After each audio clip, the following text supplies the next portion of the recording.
Hola a todos, ¿cómo están? En este video vamos a desarrollar el trabajo práctico número 2 correspondiente al cursado 2020 de Ecología de los Sistemas Agropecuarios. Este trabajo práctico lleva por título Métodos de muestreo para el relevamiento ecológico. Como ya vimos en las clases teóricas y en el pasado trabajo práctico, todos los estudios dentro de la rama de la ecología y en particular cuando hablamos de ecología de la vegetación, se van a enfocar en el estudio de sistemas, es decir, de unidades funcionales complejas que dijimos que partían desde de una máxima complejidad a nivel de biosfera, que podíamos pasar por un estado de ecosistemas regionales homogéneos y estables como los biomas, que podía enfocarse en ecosistemas terrestres o acuáticos limitados a diferentes escalas de trabajo, que podríamos focalizar en el estudio de comunidades o de poblaciones. De cualquier manera, en cualquiera de los niveles de organización en el que se realice un estudio ecológico, es necesario tener en cuenta que trataremos en todos los casos con unidades muy complejas. Por lo tanto, debemos, si tenemos como finalidad observar, conocer y describir, ya sea la estructura o el comportamiento de estos sistemas, contar con herramientas que nos permitan capturar información confiable y representativa de esos sistemas para poder justamente cumplir con esos objetivos de analizarlos, interpretarlos, describirlos y tomar sobre ellos las decisiones de manejo que involucran al ingeniero agrónomo. Cuando hablamos de capturar información sobre un sistema y en particular sobre sistemas vegetales, estamos hablando de relevar información. El relevamiento de la información que nos permite cumplir aquellos objetivos es aquel que se realiza de manera planificada con el objeto de brindarle la máxima confiabilidad. Por lo tanto, cuando se planifica un estudio ecológico, será necesario, por supuesto, en principio definir el objetivo de ese trabajo. La definición del objetivo marcará, por un lado, la escala de trabajo en la que nos vamos a mover. Y a partir de allí podremos seleccionar cuáles son los atributos vegetales, porque nos vamos a concentrar en el estudio de la vegetación, cuáles son los atributos vegetales en los que vamos a hacer foco para realizar las mediciones. Una vez que esto está definido, trataremos de identificar y delimitar el área de estudio, para lo cual contaremos con diversas herramientas de las cuales ya han hecho mención durante las clases teóricas que tienen que ver con la observación general del área de estudio y que depende, como decíamos recién, de la escala de trabajo en la cual nos hemos situado.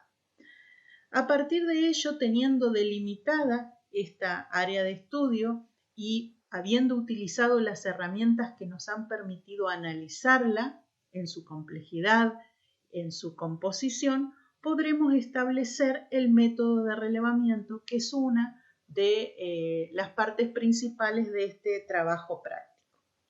El método de relevamiento que apliquemos nos permitirá capturar esa información que estamos necesitando para responder el objetivo previsto.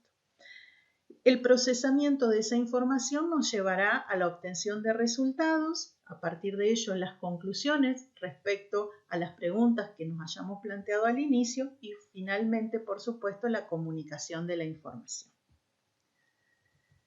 Cuando hablamos de estudios ecológicos, probablemente nos encontremos con diversos tipos de estudio en función justamente de ese objetivo que nos planteamos al principio. Podríamos hablar de estudios descriptivos, es decir, donde simplemente se hace un recuento o un detalle de estructura, de componentes, de relaciones. Muy emparentado con esto están los estudios comparativos, Por ejemplo, si estamos estudiando el estado de degradación de ecosistemas, compararemos los que están impactados de alguna manera con ecosistemas en los cuales ese mismo impacto no haya ocurrido, a través de la descripción de ciertos atributos. Otro tipo de estudios dentro del campo de ecología de la vegetación son los que denominamos observacionales, en los cuales se trata de buscar relaciones o respuestas de la vegetación ante un factor que pueda ser de interés para el caso del estudio. Como podría ser, por ejemplo, cómo responde una comunidad vegetal ante un periodo de estrés hídrico. Entonces se busca relacionar las condiciones o características o atributos medibles de la vegetación en áreas donde está sucediendo esa situación de estrés hídrico. Y finalmente tendremos el campo de los estudios experimentales, es decir, aquellos en los cuales se introduce un determinado factor de variación para medir la respuesta de las poblaciones, de las comunidades, de los ecosistemas, según el nivel de trabajo que nos hayamos fijado. En cualquier caso, el espectro de datos con los que nos vamos a encontrar generalmente es muy grande, muy grande. Lo mismo que ocurre, por ejemplo, cuando trabajamos con simplemente una población. O sea, con decir que hablamos de una población ya nos estamos encontrando con un nivel de organización complejo que nos pone determinadas condiciones de trabajo. Una de las principales condiciones que nos pone la vegetación es su distribución en el espacio. La distribución de la vegetación en el espacio, por supuesto, responde a cómo cada una de las especies presentes se distribuye en el espacio. Entonces, acá simplemente a modo gráfico, identificamos todos los individuos de Eryngium horridum en un área de pastizal natural. Esa distribución que esta especie toma como distribución característica en el espacio, lo denominamos patrón espacial de la especie. La combinación del patrón espacial de todas las especies de una comunidad me darán las características de esa comunidad. Y lo mismo si me planteo el nivel de ecosistema. Por eso es tan importante tenerlo en cuenta a la hora de cualquier diseño de captura de información. ¿A qué responde el patrón espacial de cada especie? Por supuesto, es una característica que tiene que ver con las relaciones ecológicas de esta especie con los demás componentes del sistema, porque lo que puede condicionar esa distribución es el hábitat, es decir, el espacio físico, las condiciones físicas y químicas que le impone un ambiente a la población para poder desarrollarse, reproducirse, multiplicarse. Por supuesto, también va a estar relacionado con la estrategia de dispersión, es decir, con sus características genéticas, morfológicas y fisiológicas que hacen que, por ejemplo, una especie que tiene órganos de renuevo de tipo rizoma va a tener toda la población agrupada o agregada, mientras que una especie donde sus semillas sean muy livianas y con apéndices alados, por ejemplo, tendrá la posibilidad de dispersarse a mayor distancia y cubrir áreas más alejadas y tomar una distribución menos agrupada. Otra de las características que influyen en esta disposición es el ecotopo. Recuerdan que todas las condiciones de relaciones de una especie con el resto de los componentes bióticos y abióticos del ecosistema son justamente este ecotopo, que le van a significar ciertos condicionamientos para su ubicación en el sistema en general. El estado sucesional, que si bien es un tema que se va a desarrollar más adelante durante el cursado, tiene que ver con la evolución de las comunidades en el tiempo, que muestran una dinámica particular donde las especies van como tomando su rol definitivo dentro de la jerarquía de la comunidad. Todas estas cuestiones que hacen al patrón espacial de cada especie, como les decía, influyen en lo que es la caracterización de esa combinación de especies que genera, por ejemplo, una comunidad vegetal. El patrón espacial, al ser un aspecto tan determinante, es posible de caracterizar de manera medible a través de algunas mediciones bastante sencillas.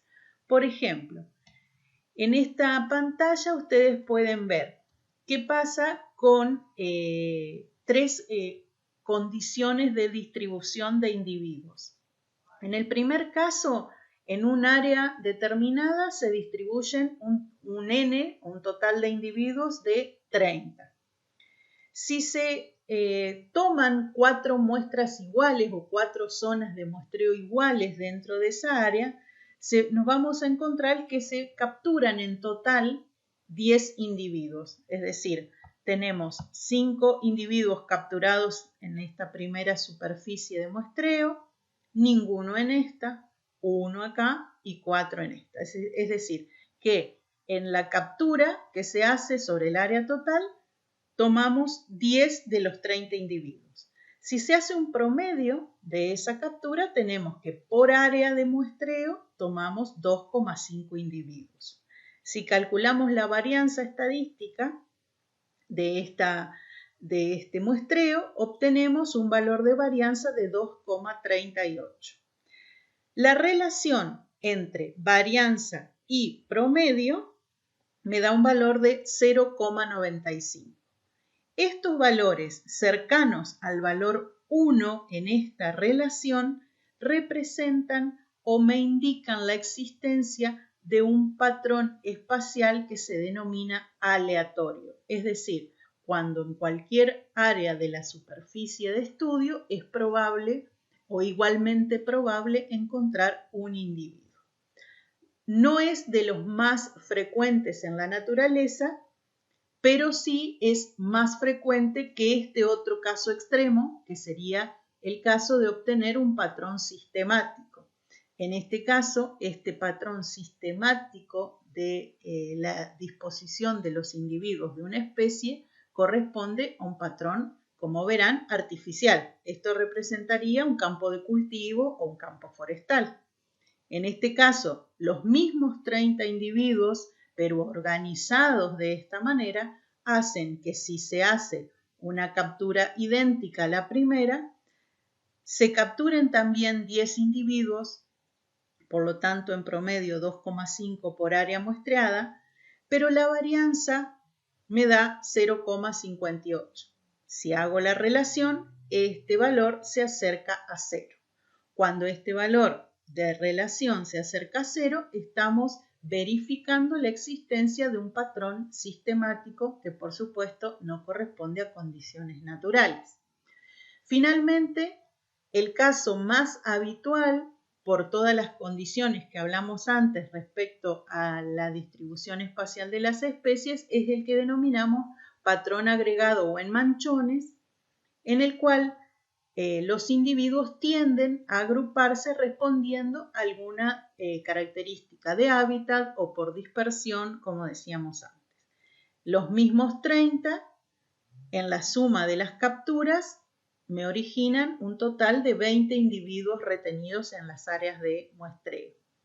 El promedio es 5, la varianza 5,6 y la relación supera a 1.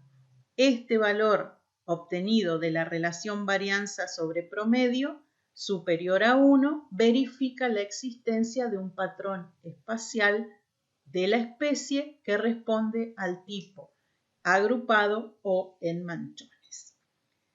Este tipo de verificaciones corresponden siempre a realizarse en los estudios previos a un relevamiento de vegetación. que tienen que ver con la caracterización del área de estudio y que van a definir distintas modalidades de trabajo posteriormente. Cuando hacemos un relevamiento ecológico en cualquier aspecto que lo consideremos, decíamos hoy que es probable que nos encontremos, o es casi seguro que nos encontremos, con una fuente de información casi infinita o muy amplia. Nos pasaría si quisiéramos, por ejemplo, verificar las condiciones de salinidad de los cursos superficiales de agua en un área rural. Nos encontraríamos con gran cantidad de lugares donde esa información está disponible para capturarla. ¿Qué pasa si queremos hacer una encuesta de opinión sobre las personas que habitan en una ciudad? Todos los habitantes de la ciudad serían mi universo de captura de la información.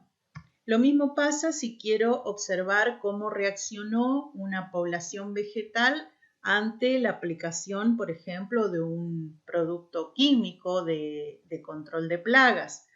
Tendré que ver que en un área tengo miles de individuos vegetales que habrán respondido de una manera específica a esa aplicación.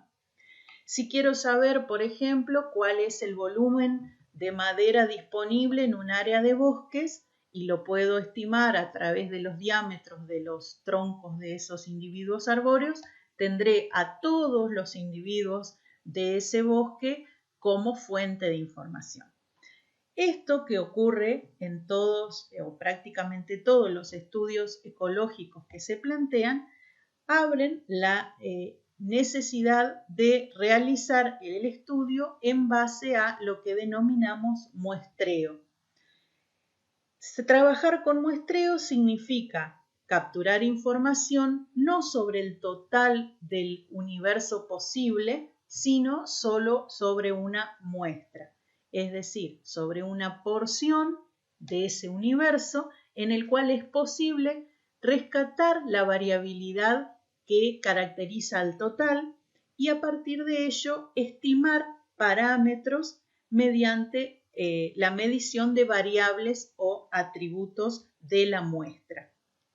Esa muestra va a estar constituida por unidades muestrales. En los estudios de ecología de la vegetación, las unidades muestrales que constituyen una muestra pueden ser individuos vegetales, como sería este caso donde estamos midiendo atributos sobre un árbol, o pueden ser lo que llamamos censos o relevés florísticos, es decir, que hacemos mediciones de los atributos seleccionados para el estudio, no sobre un individuo, sino sobre una superficie determinada previamente.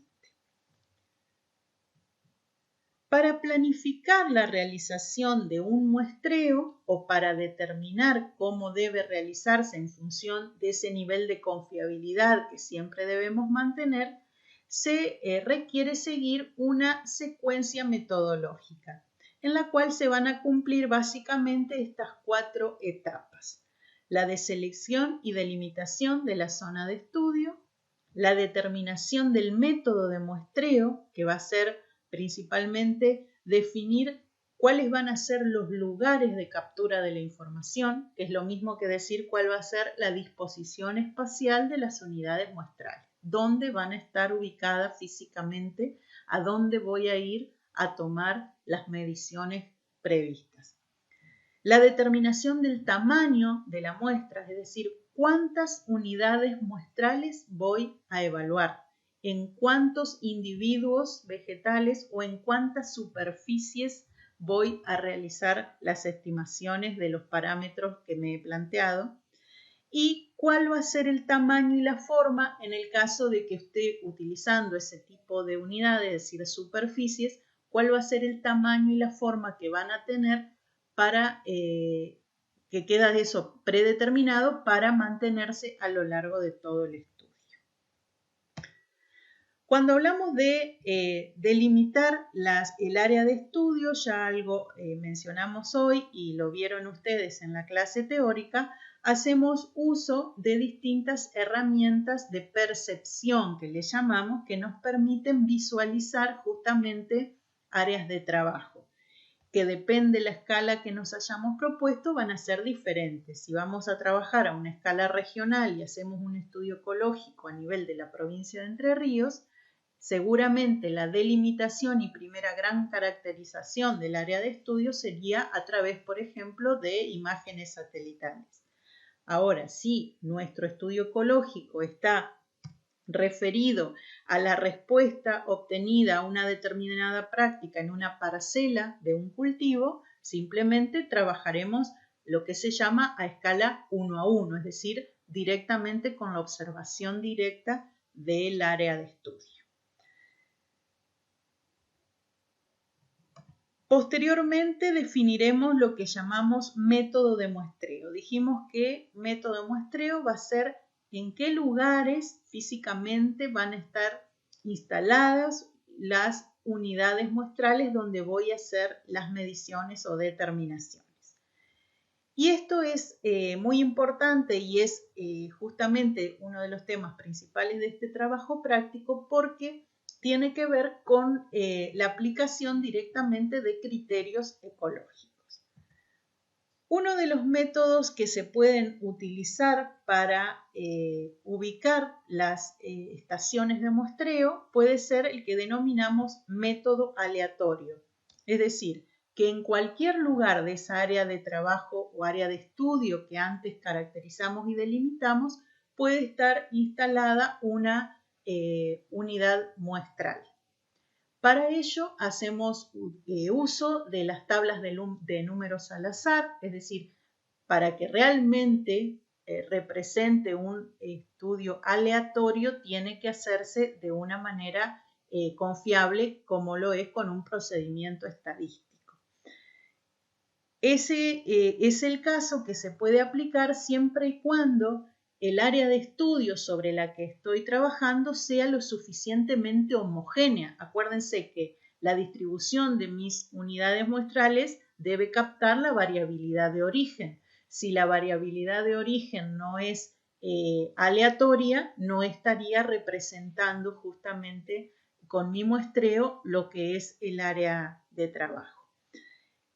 Este caso del muestreo aleatorio, una forma de hacerlo operativamente podría ser teniendo una imagen del área sobre la que se va a trabajar, establecer un punto de GPS que va a ser el punto de inicio y considerar a partir de allí que con una tabla de números al azar vamos a ir obteniendo los metros hacia el norte o hacia el sur que nos tenemos que mover para ir a realizar el siguiente muestreo.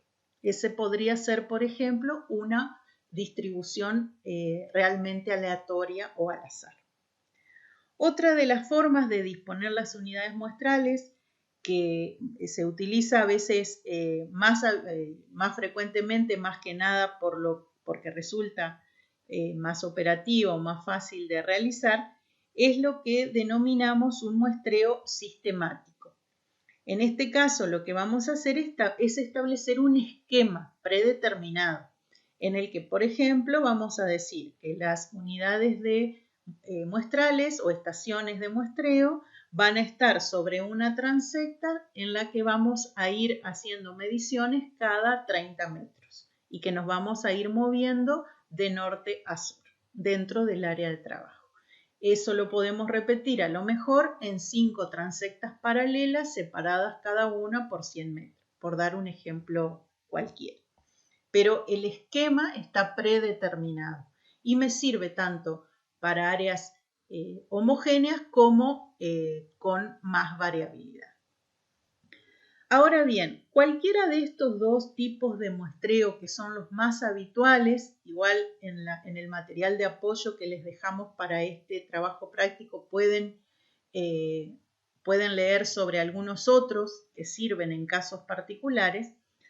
tenemos que tener en cuenta que es probable que en la etapa de observación del área de muestreo que definimos anteriormente a este ítem, hayamos verificado que existen zonas o lugares o áreas diferentes dentro del área general. Entonces, lo que habitualmente pasa en los estudios ecológicos es que se aplique lo que se denomina un muestreo estratificado. ¿Qué significa eso? Que si en un área general se observan lugares o áreas distintas por alguna razón ecológica relacionada con mi estudio, yo puedo de antemano seleccionar áreas separadas para el trabajo. Entonces, tendré un estrato 1, por ejemplo, y un estrato 2 como áreas separadas porque de antemano sé que va a haber diferencias, tanto si estoy haciendo un estudio descriptivo como observacional como experimental. Sé que va a arrojar resultados distintos porque el conocimiento previo me permite tener ese criterio. Entonces, después que se determinaron los estratos, se define dentro de cada estrato, que supuestamente es homogéneo, el tipo de muestreo específico. Por lo tanto, es probable que en los estudios ecológicos ustedes se encuentren con una combinación de métodos que diga que el muestreo aplicado es de tipo estratificado sistemático. ¿Por qué? Porque la observación del área general me permitió identificar estratos con un criterio ecológico. Y dentro de cada uno de los estratos se disponen las unidades de muestreo siguiendo un esquema determinado. Esa sería una combinación clásica, estratificado sistemático.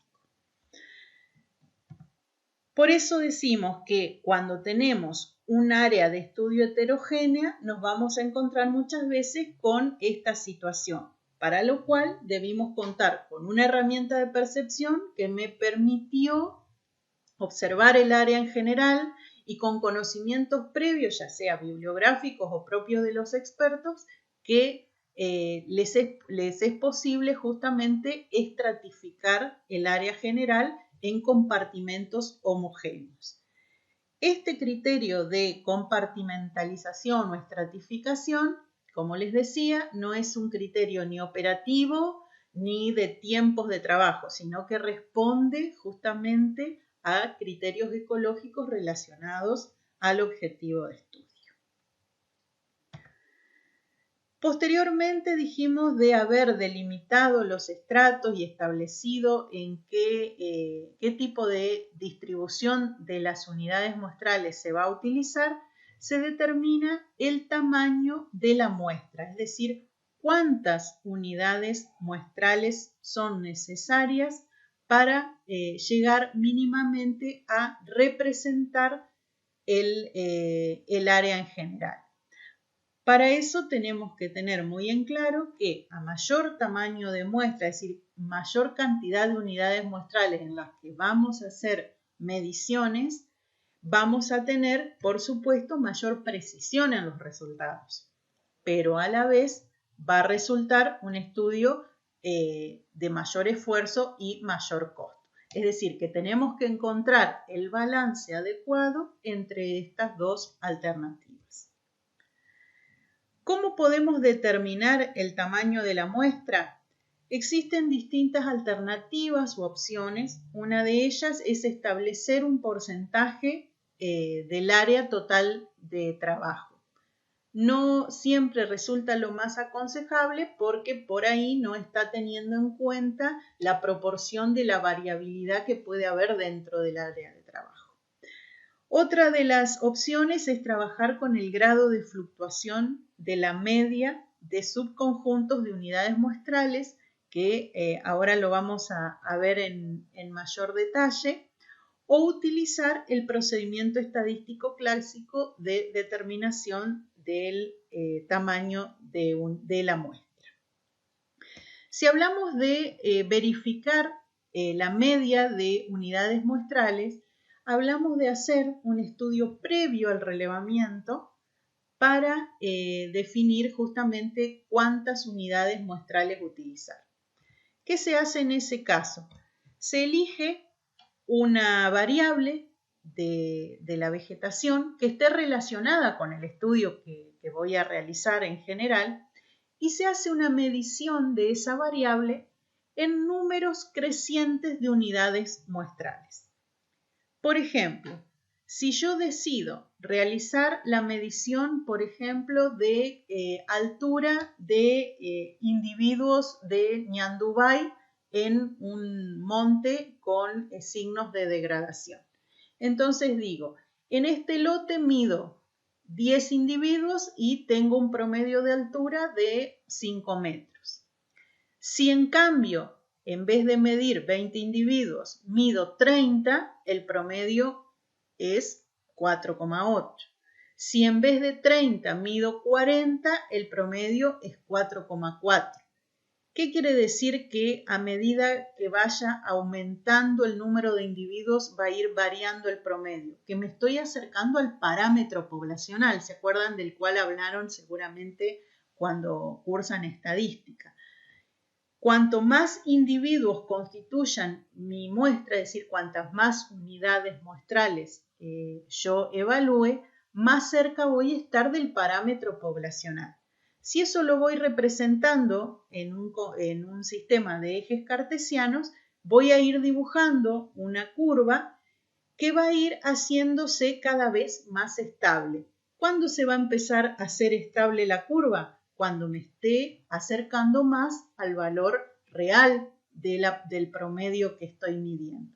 Entonces, en esa zona de estabilidad de la curva voy a establecer el número de unidades muestrales que considero que es adecuada para constituir la muestra en mi estudio. Entonces, con este procedimiento lo que hago es definir tamaño de la muestra. Tamaño de la muestra es cantidad de unidades muestrales sobre la que voy a hacer mediciones. Recordando nuevamente que las unidades muestrales pueden ser individuos o superficies de trabajo, depende del tipo de estudio que esté realizando. El procedimiento estadístico, les vamos a dejar un link para que recuerden, porque seguramente ya lo vieron en estadística, pero para que lo tengan presente, se los vamos a dejar al material de apoyo para que recuerden ese procedimiento, que es la aplicación de variables matemáticas para efectuar la determinación. Para el siguiente paso es necesario aplicar otra metodología de amplio uso, que es el método de Caín, y que me permite determinar lo que dijimos que era nuestra superficie de trabajo sobre la cual realizaremos mediciones y que es la unidad muestral clásica de los estudios de vegetación. Esa unidad muestral, dijimos, debe tener un tamaño que siga manteniendo este nivel de confiabilidad que trato de darle a mi estudio. Entonces, ¿cuál va a ser el tamaño de la unidad muestral en un estudio de vegetación? Va a ser el que represente al área mínima de la comunidad.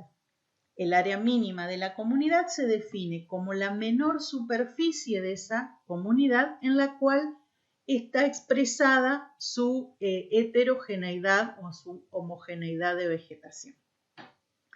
Este concepto, entonces, que tiene que ver con las características propias de cada comunidad, es decir, el área mínima es un atributo propio de la comunidad, me sirve de guía para definir el tamaño de la unidad muestral. Si yo tomo como guía para definir el tamaño de la unidad muestral al área mínima de la comunidad, me estoy asegurando de que estoy realizando estimaciones sobre un área que representa fielmente a las características de la comunidad en estudio. Esto se hace también con una metodología muy sencilla, que se denomina método de Caín y que también la van a tener en un video complementario a este.